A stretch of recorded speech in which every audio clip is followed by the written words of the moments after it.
Hey, hey, hey, this is the boat doctor. Down at the bay, we got a train coming. I wonder if I can get to the water. Oh, the water's over here. Hey, anyway, this is well, it's hard to tell. I'd say 21, 22 foot probably. Willie's 2023 Raptor. It has vinyl wrap mossy oak, looks really nice. He's got the nice little W for Willie's up in here. That's kind of nice. A lot of times they didn't do that, so that's pretty cool. He's got the custom Pro X trailer with the built-in chine guides. You don't have to worry about wood, bolts, rust and rot. Same thing with the underneath, like on your supports, on your bunks. They're all welded, no U-bolts. Don't have to worry about them rotting out on you. This has 4 sets of strakes, helps plane faster and keeps it straighter in the water. Got the anchor guard right here when you're pulling your anchor. Got the quick release, so if there's a thing ever, if you needed to get it off, just pull this bar off and this will come off. They're kind of heavy, so be careful. Got the anchor light that will go right here. And then you got your off on button right here, which I'll show you when I get in the boat. You've got the steps, so you can come over here, step on here, or step on the trailer, step down, so you don't have to get out of your boat when you're loading it. Just make sure that's cranked up tight. Spare tire carrier. I checked the brake fluid, which is under there. It's got the flat flip. I like those with your pin that goes through. 2-inch ball. Cables, remember, if they crack through the years, replace them. Round 7. Gas fill, I put 25 gallons of Supreme in it. Rod holders. Nice long. You can just slam them right in there. Hey, and kudos to you, buddy. You put the cleats on the outside. Maybe a hair bit bigger, but hey, these will work. It drives me nuts that when they put them on the inside, is you got to almost get inside the boat to tie your bumpers and rope off. He's got the mags, black mag inserts. He's got the aluminum polish on the out. He's got discs, torsion axles. He's going to add downriggers. Now he's got a lot of the fish. Oh, I forgot what they call them, fish rights or fish something. Anyway, there's the good sliders. He's going to do all that himself. There's your anchor light. I'll install that. Okay, he's got a step, he's got a ladder, he's got a transducer brackets. Then there's drains. Got a delta pad on here. You may need, now with the prop, you're not going to probably have to worry about having a splash guard. But if he ever puts a jet on, he may have to add a splash guard that just goes above his back of his shoe, or he's going to get spray coming up. Now, in theory, anytime you get a flatter bottom boat, your transducer should be probably moved all the way over here, as far as you can get it. They did mount this low, so hopefully I can pick up at higher speeds. Got a T99 with reactor 40. Now what they're going to have to do to this, they're going to have to loosen this and spin this down or out, probably down, because when you trim the motor up or move the motor, it's going to hit on this and start, you know, binding that, and that, you don't want that. That's your main EC cable that goes to the computer and your power, so if that snaps, which it would if you don't move that, so we're going to do that. Got 2-cylinder, got a tiller handle. Now if you notice, I can't turn the motor this way because it will hit this, but when they move this, I would turn this motor that way so it doesn't hit here, because if you forget the tiller handle, it's going to hit on side of here. Now with the motor down, probably the same thing. Now you got to be careful when you trim the motor down, not too much, because you'll end up hitting it right here, or hitting this right here on top of this and start scratching it. I don't recommend using those. Those are your motor stops, and plus you couldn't get it up high enough anyway, so I'd get me a wedge for that. There's your Garmin puck. This is a 150 with a 14x15 pitch, 14¼ diameter, 15 pitch stainless right hand. This is a 150. Now if you do put a jet, that puts you down to 105, probably a 75 in all theory to it. If you compare it to a prop, it will push it because of the length. It's not going to be a big rock, but hey, you'll do 30 plus. Now 150 is really going to make it go the way it is. Okay, and he's still got his cleats right there if you want to use those. Anchor lights will go there.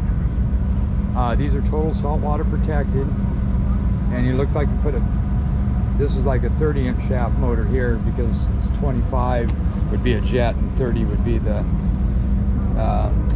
X. So that's 30-inch.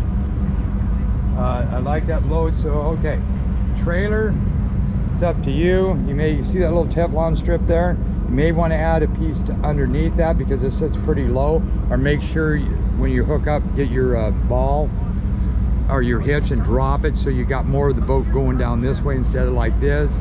And I'd still put that Teflon so you don't scrape up your aluminum.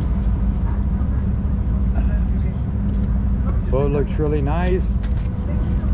So now we get inside. Now we didn't get a Navionics card, but if you get the Navionics Plus or Platinum, then you get more contour, updated fishing maps or contours when you do that, and a few more little options. You got your battery charger plugs over there, you got downrigger plugs right there, you got your hand wash here. Here's your off and on valve. See this fuel line, we're going to fix that. See how that's pinched? We're just probably going to cut this, put a new, leave this out, and then go ahead and just redo a zip pipe. Okay, now that box, now at first I said, wow, that ain't a very good place for that, you know, but he might be running his boat over here. I run it over here, so that would be in my way. But you just got to be careful of that, like four-legged seat. I put them up there because if that thing tipped over and it was back here, it's going to smack right into that screen. Now you can adjust that. That's a ram mount. I adjusted it to where I think that he's going to probably be using this, because if he sits here, he can look at this. If he wanted to, he could spin it around so he could see it up there, and that's probably why he did that. Now this one over here, I would say too bad that wasn't on a ram mount, so that way you could, if you ever wanted to, run from this side of the boat, because you can always take that off if you wanted for the day. And then I could have took this out and swung it around any direction I wanted it if I was driving over here. Plus this is getting pretty low down to here, so you don't have the tilt up. And then that's your accessory. Wash down I hear, bilge pumps I hear, nav lights I'll have to turn on. Your fuel gauge is key hot, almost a full tank, but of course I'm up at an angle, so always check your fuel when it's down. Okay, and you got internal zincs on every cylinder. You got stainless steel prop shaft, drive shaft.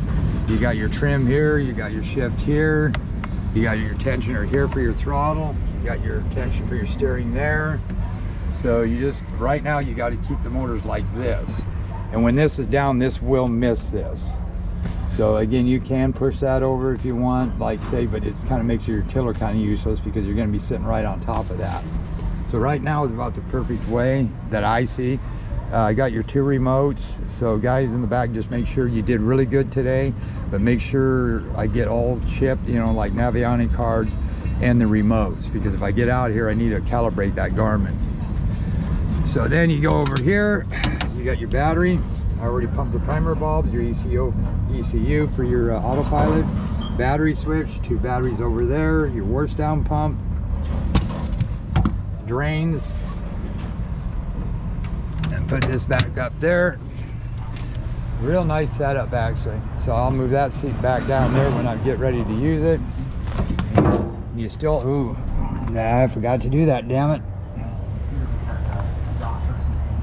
Lucky, I've been lucky so far not to scratch that. So I'm gonna have to make sure that, put like that.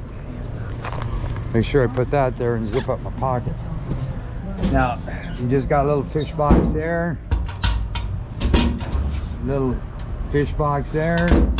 Storage there. Battery charger there, I believe. Yeah, and that's how you plug it in. There's your Minn Kota puck. And then you got to power it on from up there. It gives you a lot. This must be like a 21, I'm thinking.